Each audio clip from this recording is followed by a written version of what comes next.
Welcome to the Flag to Flag Media YouTube channel. This is Season 3, Episode 1 of Shop Talk presented by Popbit with Adam Stricker and Jim Beeman Motorsports.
All right, Adam, the first thing I always ask everybody is, how did you get started in the racing business? Yep, so, obviously Grandpa's got a big background in racing, and younger dad, he drove for Grandpa, and so that's kind of when it started for me was, I'd go to the races with my dad, and then it got to be the point where, we'd sit down in the garage at Dad's house, and he'd show me all kind of books when he raced go-karts back in the day, and then I got to be that age where, I started understanding more and more, and told my dad that, I wanted to race go-karts or something of some sort. And, right.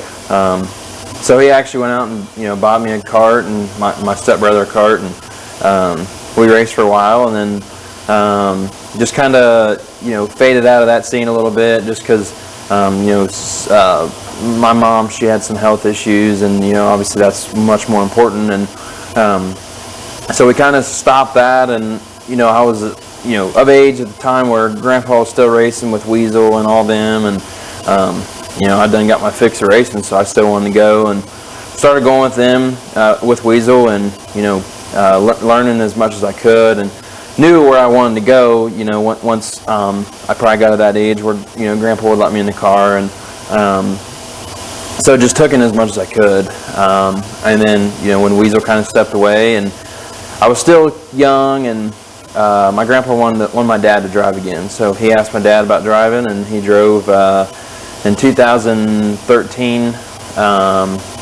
I think it was 2013.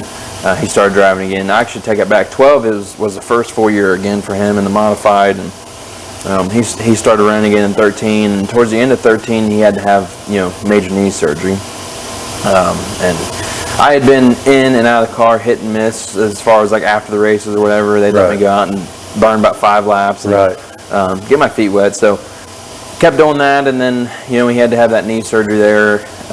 He asked my grandpa, if I could drive, and at first I think my grandpa was, I think he wanted me to drive, but I think it was kind of one of the things where he didn't really know if I was ready yet, and it kind of just hit the ground running there, and never looked back really. So I started in 13 when Dad had to have that knee surgery, and then ended 13, and then first full year was 14 in open wheel cars. Right. So going into the modified ranks, did you stay local? Did you? Because I know, like here toward the end, you were running pretty national or big stuff. But. So so when we started in 14, just kind of run, in 13 there, I run Brush Creek and Moeller a couple times, and we were going to go to like Atomic at the end of the year for a topless race, and that didn't happen. It rained out, but so mostly at the end of 13 there, I just ran Brush Creek and Moeller, and I think that was really about it. And then 14, just kind of pretty local. Like I never really went anything out of the ordinary, just hit or miss around here. Like Moeller is only 10 miles from here, so I'd run there every Friday night, and then we'd go to Lawrenceburg or Florence or whatever. I really struggled bad at Florence when I first got going, and so I kind of would shy away from there a little bit, and then we'd go to Lawrenceburg or whatever. But I never really went anything out of the ordinary in 14 as well. Just that Brush Creek, Moeller, Lawrenceburg area, and stuff like that. So I never really got to hit anything real big. Right. When do you remember when it clicked that all right, we've got something, we're competitive, let's roll? Because I know now it's a big part of your life, but do you remember when that clicked in the mod ranks and you're like, all right, let's roll with this? Yeah, so up until around end of 2017, we kind of had all of our own stuff as far as Grandpa would build the motors, and we never had when I was driving and from 14 to 17, we never did have a brand new race car. We bought one. It was brand new, never raced, but it was still used. I mean, the guy had never used it, so right. Had used cars, and we built our own motors, and then and to that, leading up to that is when all these people started having lightweight motors, and everything was playing a big factor. So I was fortunate enough that family of ours, they kind of upped my racing program a little bit and bought me a new car, and that's when I went to Nick Hoffman's, and I was close with Nick before I had a car, and I always told him I wanted one, and just never could afford one. Right. So when I got some help, like I said, through family, and they helped me get to that next level kind of. Right. So leading into 2018, I had a brand new car, and I got a new motor, and just kind of that was a really turning point for me. Just knowing the equipment that I had was better than what I was racing with before, which we had fun with what we had before. And I'm very thankful for everything we right. had to get me to that point. But like I said, 2018 there, when I got in Nick's cars, was really the turning point for me as far as really wanting to hit it hard and go to the top. Right. So you established yourself in the mod ranks. Let's talk about the transition from the mods to the late models. When did that all occur, and so did you decide you wanted to run late models? Did an opportunity come about, or how did that transition happen to the actual late model world? Yeah, so around, I think it was 2015, a local friend of ours, Mike Unger, had a late model, and kind of turned me loose in it at Muller one night. He wasn't feeling well. He ran the heat race, and then come feature time, he just, he was gassed. He couldn't right. do it, and asked me if I'd drive, and I did, and I think we run like third or something like that, and started the tail of the feature and run third. To me, it was great. It was cool, and right. So then we just went back to the modified stuff. That was just kind of a one-time deal, and after I'd done that, I really wanted to do it again just because of the challenge of it, you right. know. And then in 2000, I think it was 20, I want to say, or 21, John Whitney, who used to drive late models, he let me drive his car at Florence one night, in a full night, so I got to run hot laps, heat race, feature, and won my heat, and I think we were on like 4th or 5th in the feature. So again, another challenge that I really wanted to tackle, and then I kept running the modified stuff, and actually how I got into, the late model deal was, me and Grandpa we had done a lot with the modified stuff, and I knew what direction I wanted to go, and he was behind me 100%. So actually, Geraldine Masters had put something on Facebook about they had a new car and didn't have a driver, and, right. So I just kind of threw it out there, and I had actually met with Jim Beeman before, and just we couldn't put something together that was going to work, and which there was no hard feelings there, just what we had talked about, or what I had approached him with just wasn't right at the right time. So when she posted that, I kind of put my the thought of it out there that I wanted to drive, and she had me call Tater, and I went down there and talked to them, and they kind of just put me in the seat, and we took it on from there, and then just transitioned into our own stuff here. Right, so. Gotcha. So let's talk about a little bit of your 2024 plans. What's your 2024 schedule look like so far, and what's your expectations for the 2024 season? Yeah, so as long as weather pans out here, I'm going to go. I actually went down to that Ultimate Motorsports Park there in Elkin, North Carolina in October.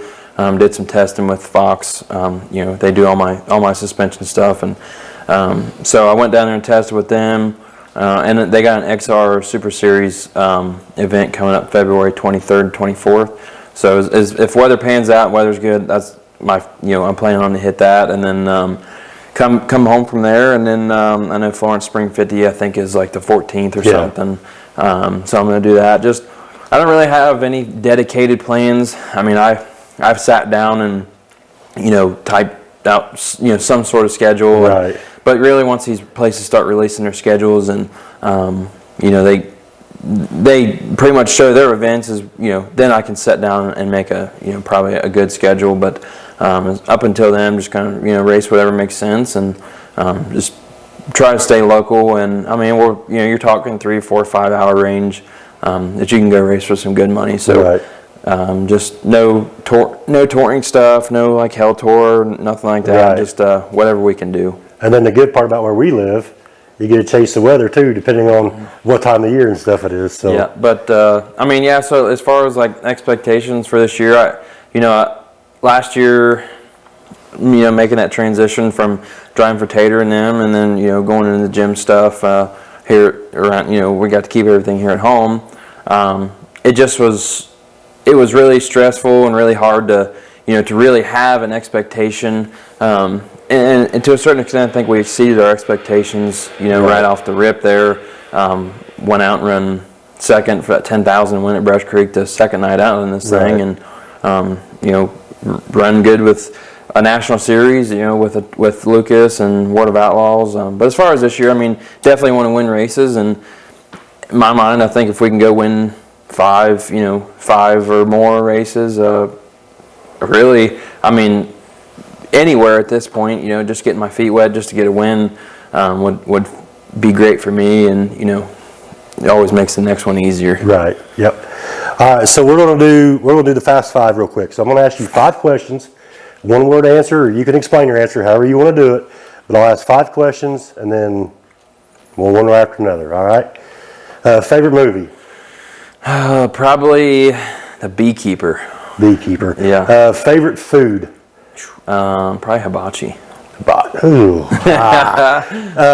Favorite racetrack? Probably had to be, I know everybody says it's probably Eldora, honestly, just, the history that my family has there and all that kind of stuff. So it's a special place for me, and so I really enjoy it.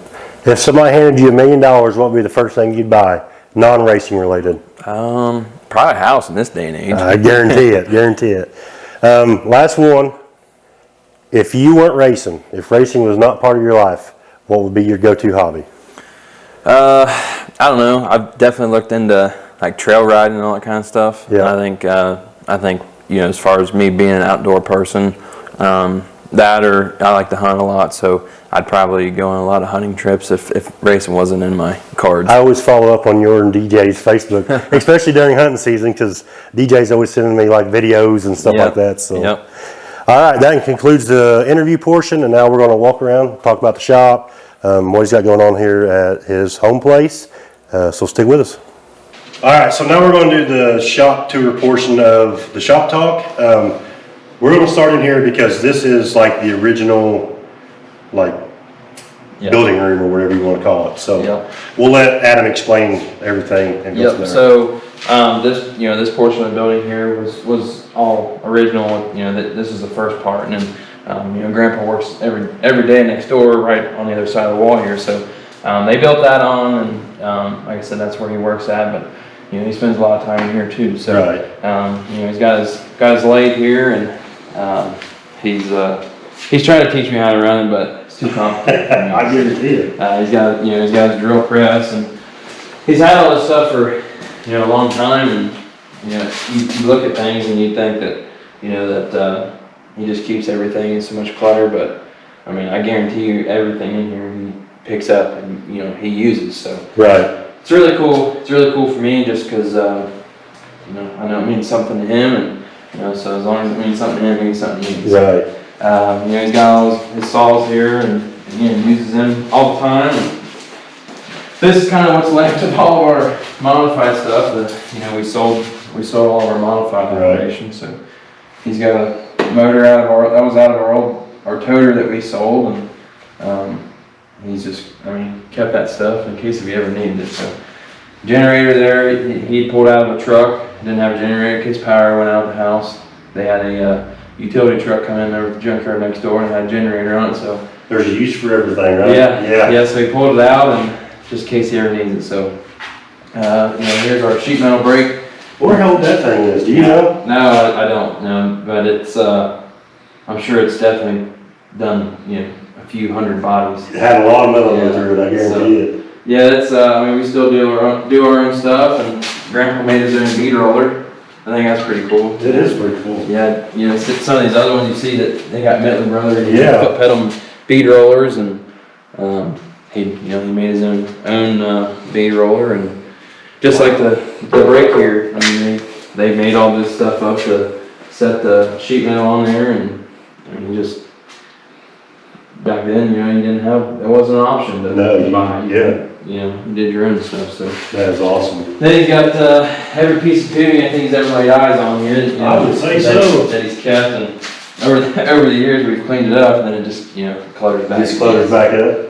And I got the joy seat left from my mom. That's the one you had for sale? It is. Yeah. Yep. If anybody's looking for a joy seat, there you go. There you go. You know that, you make your deal. Yep. I was trying to sell it, but then I got to the point, which I still would sell it, but then I got to the point that, if we ever got another car or something, then I wouldn't have a seat. You would have a seat, yeah. And then here's our sheet metal table. Just, again, something that he built, and we use it all the time. And then this is where you were saying they used to build cars in here? yeah, so I don't think it was, all the time. I think they built a new car. I know that they built a new car in here at one time, and went out that door with it, and because like I said, that portion over there is an add-on, and I know at one time there was a car built back here that really nobody knew about. Right. So I got you wheeled up that way, and then again, we got. Then in here is kind of where I spend the majority of my time is on our spring smasher and getting springs done. And those are a game changer, ain't they? yeah, they are. They're game changer. I found these, and I figured you guys might be interested in them. Grandpa, back in '88 when Scott won his first World 100, and Scott might see this and may not like it, but anyway, so back then they had open trailers, and Scott wasn't around, and everybody wanted to know what Scott had. He went to Florence, I think it was either the night before or the week before, and won, and said he was going to Eldora, and they didn't think he'd do any good. But I mean, there's everything on here. It's crazy because he went into detail as far as back then they didn't have what spring rate was on it or nothing like that. You couldn't tell. So he took a crescent wrench and stuck it over the coils, and then he measured his crescent wrench, and then he measured the height of the spring, and then just come home and did the math and found out what it was, and found out that rear end was locked and all that kind of stuff, and then bird cages and where his weight was mounted and all that kind of stuff. Just crazy deal, That is just crazy. But he was, Grandpa, whatever. And this is the whole shop talk, but this is what I love about it, because there's even a stack of notebooks here. Yep. Like, go through some of them. Like, some of the wording on the front even kind of. Yeah, so he's got, they had Coyote race cars that they had, and this was from 1992. They had in here, I think I've seen in here where he had like some lap times and stuff from somewhere, just all kind of stuff. Yeah, there you go. There's your lap times. They got Barnett and Landrum and McWilliams, Weasel, Gill, O'Neill, Pierce, and all the way down to Lawhorn, and just tons of history there, and that you don't see. And I actually would have never known about it, but I happened to come across it, and Masters built books. Keep out. Oh yeah. Yeah, keep out of it. Yep. And then they got when they started running modifieds. This here is probably the first modified. Just guessing that they had after they got away from the late model background deal and just kind of went a different direction. Right. Stevie Landrum, he drove. That's who was driving here, and just it's crazy because all the detail they'd go into is weight. They had 22 pounds behind the driver, 27 pounds behind the battery over top of right rear spring. Just it's all detailed. Yeah, and they didn't have an iPad or a laptop or It was all handwritten on a notebook. Yep. So hopefully you don't lose a notebook. Yep. So then after we come out of here, it's back into where the race car portion is, and again Grandpa uses everything in here, his drill press and his wiring everywhere, and I mean, there's everything in here. I'm telling you, everything in here that you see, and he knows where it's at. That's what I'm gonna say. He knows exactly where everything's at. Because there's a lot of times I come in here, I'm a neat freak as far as the bench is being cleaned. Right. So I come in here and move stuff around, and then kind of throws him off. So Where's my stuff at? Yeah. So then, what's this? What's this car at the top? Is that like? It's a Talladega. Yep, that's what Grandpa. That's what they started with back in the day, and when they ran ARCA and all that kind of stuff. But Dad, my father, he still has not that car, but he has a Talladega. It's the same thing as what that is. It's just a wow. So he ran that, and then Grandpa had this was from Tri-County back in the day when he used to run there. Best looking car award from 1969. So that was pretty cool. That is neat. He's got a lot of different, and you have some really cool trophies out there that we can check it out. Okay. If you want, we can head into this portion here. This is Grandpa's business here. He works out here every day. He's got a really good customer base as far as his friends and all that kind of stuff. Right. He's done a lot for a lot of people, and like I said, he works every day. So this is when we did a throwback car. Actually, never got to race it, unfortunately. It's 50 years and had all the drivers on it, and again, you can tell, you can see it was in 2018. So never got to race it, but nonetheless, I still got the. It's still cool piece of metal. Yep. So then mine and his favorite win, we've talked about, is at 5100. We won at 411, and then I had that sign made for him for Christmas. John Whitney actually hand painted it. Really? Yep. And then it looks good. He got in 2019. He got the Dark Mechanic of the Year, Dayton Auto Race Fans. So that was pretty cool. And this is my favorite trophy. It's kind of dirty and that's a cool trophy, neglected, but this is our favorite win. It was a special deal for me just because, normally we got a lot of people go with us to the racetrack, and it was just me, him, and one other person, and went to Tennessee and did some business. Yeah, there you go. Yeah, and now does that trophy go with that check? Yes. Yep. So yeah, I went. Actually, the first year that I went and ran that deal, I think I ran second to Josh Harris, and then got it done last year. So that was pretty cool. And then here's where he turns his brakes, gets his brakes done, and all that kind of stuff. And there's some really cool trophies. I think I can pull this check down and might be able to see some. There's a north-south trophy up there somewhere. Oh wow.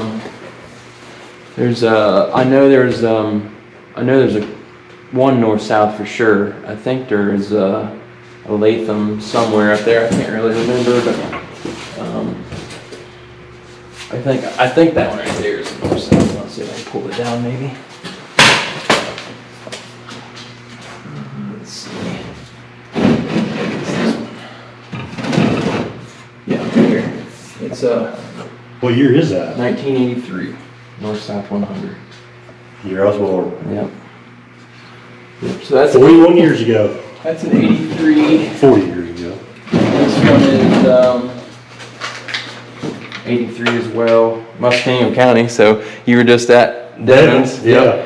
Muskingum County Speedway, Pepsi-Cola. Second place is a all-star race. Wow. So you run that. Here's let's see. There's this one right here. Now, if I fall off the slide, you guys can't put it on video. Oh yeah, that won't be edited out. This one is S&K Indoor Racers, 1966 champ, Northern Kentucky Speedway. Wow, 1966 champ. Yeah. Then there's another one up there, Crittenden Memorial, 1981 Florence Speedway. Winter Twin 30 feature Rock Castle County Speedway. There's a lot of them up there. I mean, there's quite a few. There's one. It's hard to see, but I can see it. It's from Tri-County. It's when he ran ARCA, so. I got you. Yep. That's pretty Cool cool. old vintage trophies. Yep, absolutely. So. That mean a ton. Like, I know it's just, a lot of people, it's just like, well, it's just metal, no? Yep. Yeah, That I mean actually a ton to people. I got them down one day and kind of went through them and cleaned them all up and put them all back. So. I want to ask you a question real quick as a driver. Now, in today's day and age, you get a check, Yep. you hang those up in the shop. Yeah. Do you miss trophies at all, or? No, Like- I mean, there's like that one there, you know, I mean, stuff, like the first trophy I get for late model, I'll definitely keep it. Right. I mean, just because, you know, that way I have it. But as far as the checks versus trophies, definitely I'd rather have the checks just because, you know, hanging in the shop, yeah. hanging in there. And then, but what I do like about the trophies is you always have some sort of kid or, you know, something that's Right. around you when, you know, whenever you do win. And so to be able to give that trophy to them and see the look on their face is really cool. I do really enjoy, you know, giving them kids, because I know when I was younger, Doug Atkins, the buzzard, he used to win Muller all the time, and he'd give me all his trophies. Yeah. So, and I know what it meant to me, so I know it, you know, some Oh, of the yeah, kids for it sure. means something to them. So, Makes their night. yeah. But then again, so like I said, he works in here every day, you know, just on customer vehicles and whatever he's done, he can get it done. So, this here is. He's got this stuff hanging up. This is Bruce Gould, and as everybody else knows, you know, Bruce won the first world. So, Right. this here was late model driver champ. I think it was Tri-County, maybe might have been Tri-County Speedway. I can't remember. And then that was. So that's my father, Jimmy, and of course that's me. That's my grandfather there, and that's his brother Johnny that owns the auto parts business. I got you. And then here is, let's see, that's my grandpa there. It's probably hard to see. That's my grandpa, that's Bruce Gould. And I'm not sure who the rest of these are here. I want to say that's Pat Patrick, but I can't swear to it. But anyway, so those are pretty cool. And then, Can't have a shop talk without Opal Psi. Yep. You ain't saved, you ain't going to heaven. That's a fact, Jack. Yep. So then again, we're back into the race shop here. So this is the newer area. This Yeah. is what you're Yep. working out of now. Yep. So this is what I've raced out of ever since I got started. You know, everybody that's ever raced my grandpa's raced. You know, they had other shops, and where I'm sure there was probably other ones, but as far as everything I can remember was right out here. Right. Yeah, I mean, you see this. Let's talk about some of your checks. What Yeah, about some of absolutely. your favorite wins? Yep. So this one right here is probably one that means the most to me. I've said ever since I started running modified that I really wanted to get one for my grandpa at Eldora. Right. Just because the history of them winning the world and all that kind of stuff. And he tells me all the time, if he knew what the world was going to pay, or what was this day and age, he could have won. He said he took the lead, and I think he said he got a hole in the radiator or something, and the water light come on. He was scared to burn the motor up. Right. So he cooled it down. I think he ran like fourth or something, but still cool that Bruce and won. But that one really meant a lot to me. I mean, I was pretty choked up when we got it done, just to be able to put him back on the stage. I think it was we'll say like 30 years. Right. Until he hadn't won there again. So I think the cool part about that is that even if that check would have said zero, Yeah. it still meant the world. Yeah, absolutely. exactly. I mean, it's $1,000. I mean, we ran the dog snot out of it for $1,000. I mean, if anybody watched the video, it was a really tight race. Yes, It was cool. Got my wife, me, and Grandpa too. So there was the check for it, and then this one here we won in 2020 at 411 for the Sweetheart. I really like going to 411, especially in February. Weather's pretty good. And Yeah. itching to race. So, Right. Then this year, the wooden plaque, I had a guy made it. He's a local friend of ours. His name's Daryl Dockery. He does really good plaques. So made that for me. Then this one here was we won the dash at Atomic for the TC Memorial that Todd George puts on. That was last year. Won it, and of course one from Florence. And then I guess we would start it back up here. And you got, I won the 2022 Northern Ironman Championship. And then those checks right there, that one kind of means a lot to me as well. Craig Christian kind of put me in his race car. We had some motor issues and didn't really know what I was going to do. Didn't have a motor at the time, and didn't really know what he was going to do. And Craig called me up and wanted me to race, and he has one of Nick's cars. And so actually we went up there. It was a 2-day race, and I won both nights in his car. So that was really cool. And then that one there is the 5100. You've seen the Area 51 race last year, or 2 years ago. I'm sorry. That's just a cool looking check. Yeah. Yep. So that was my biggest win, still to this day. As far as the winning amount, we got some larger money for finishing second or whatever, but that was definitely a cool deal for me to win that. I really wanted to win. I think that was only like the third time they had it, so that was really neat. And then of course, then you go over here to the Bluegrass Nationals at Richmond. I've only been to Richmond 2 times. I've won both times. Pretty good win percentage. Yeah. So that one there was pretty cool because so I went to Richmond early in the year. This is when COVID was going on. So I went to Richmond early in the year. They kind of got the okay to race. So I went out there and tried to support them the best I could and won. And then went back at the end of 20 and they had that Bluegrass Nationals deal. I got the trophy. It was really cool. It's a bourbon barrel top, and it's got Eagle Financial Bluegrass Nationals engraved into it, and it's at the house. That'd be cool. But then this one here is a pretty cool story. So that Buckeye Bob went to Lincoln Park. So we was having some toter trouble, and I actually left to go to the races, and I think I made about a half hour up 275, and the toter broke down. So pulled off. I think got off like the Montgomery exit or something. Got off there, pulled into a cemetery, unhooked the trailer, and limped the toter back home. A boy that went with me had a pickup truck, so he used his pickup truck, rehooked the trailer, busted the tail to there, and made it like 5 minutes to the racetrack and blew 2 trailer tires. Oh, I'm sorry, 1 trailer tire. So I fixed the trailer tire, get there, we're late. I think I missed hot laps. Go out, qualify, set quick time, never been there. Set quick time, won the heat, and then I led majority of the feature, and I can't remember who it was got by me.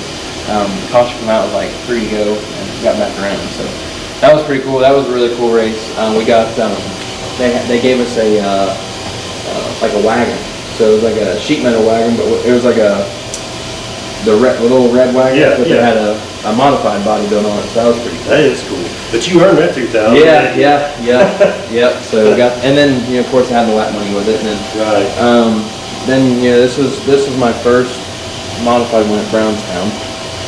2021. Yep. So that was pretty cool. I always struggled at Brownstown, so that was pretty easy to get done. And then you go over here to Atomic. They had the UMP Fall Nationals, and that was 2,500, won in it. And then I always struggled at Ponderosa. It's pretty cool to get one at Ponderosa. Got that one. And then you step over here. This is the North-South win that in 2019. They got the late model North-South portion, so I won the modified portion of North-South. That was cool. This is my first AMS American Modified Series win at Moeller. That was pretty special to me because always wanted to get a AMS win and never could. Right. So that was cool. And then we got the Buckeye Spring 50 that when Lucas Oil comes in to run with Atomic, that's early in March 20th of 2022. So, and then this one here, this is really cool. I won the North-South again. I can't remember if this was the match to the North-South check. That was in 21. That was in 19. So it's 2 separate ones. So this was a hard charger. I started 9th in it and won. And that Larry Moreland did a lot for the racing community around Florence. So that's his son there. and he presented a check to me. So that was really cool to bring that home, because his dad and my grandpa always would speak to each other when they see each other. So. I like it when they had the pictures for the checks like that. Yeah. And then this one here was a 3-race chase that the DRC had put on, and so we won that. It was just a little bonus for us. And then this one over here is just a 1,000. It was 1,000 to win an atomic, and looking around, I was kind of looking around. I think the only check that I really would have had from my last modified win would have been this one right here. I think. Yes, that would have been my last one. So pretty cool to 20 and make 22 was good yes, too, though, wasn't it? yeah. So in 22, I won 20 races. No, yes, in 22 I won 20 races, and in 21 I won 20 races. So 40 races in 2 years. So. That's a good couple of years. So, but that was so that's really about it. I mean, didn't really have many checks up until kind of really started running 40, 50 races a year. And, so that was pretty cool to get done. And then again, Daryl Dockery made me as well. That was a couple years ago at Moeller. It was a fan favorite. So those things are sharp though. Yeah, he makes some nice stuff. He's made a couple things for me, and but yeah, that's really about it. So I think out of all these checks, and I know there's ones that pay more, but that right there definitely means a lot to me. For sure. So, but yeah, that's really about it. Then again, you go into this portion here. This is where all of our race parts stay. You got lead and all kind of stuff, oil coolers, battery chargers, gears. It's a mess, but again, my grandpa knows where everything's at. Right. That's the main thing. Yep. And then you got our rocket here that Jim owns. This is all his. This is his car here. So. Talk about sponsors. You want to mention some sponsors? Yeah. Yep. So who's helping you this year? I got to thank Jim most definitely. He's stuck his neck out for me and put me in a really good piece. But after me and Grandpa decided to sell everything, and then my grandparents for letting me do this out of here means a lot to me. And Fox Shocks, like I said before, they do a lot for me. Rocket, Mark and Steve Baker, they've taken great care of me as far as putting me under their wing and making sure I have what I need to have, and lead me down the right path. And Matt Basham, Amy Basham, Stainless Craft, they've really stuck their neck out for me and helped me every step of the way. If I need anything, they've helped me out. My father-in-law, my mother-in-law, Brad, and Vicky Wick, my wife, just so many people that helped me out. This year is going to be a pretty big year for us. I think we've got quite a bit of help, and my family, Stricker Auto Parts, has always been behind me, and then just so many wonderful people that's willing to stick their neck out for me. G&G Express, Rick Gibson, he owns in trucking business, and just many people that want to be a part of what I want to do in life, and it means a lot to me. So. Right. All right, well, Adam, I want to thank you for allowing us to take the time to come visit you. We did some GoPro stuff last year, and we talked about doing this, and I want to make sure we got it done this winter. So, absolutely. Make sure that you like this video, comment below, share, subscribe, all that good stuff. And like I said, appreciate it, and we will see you down the road.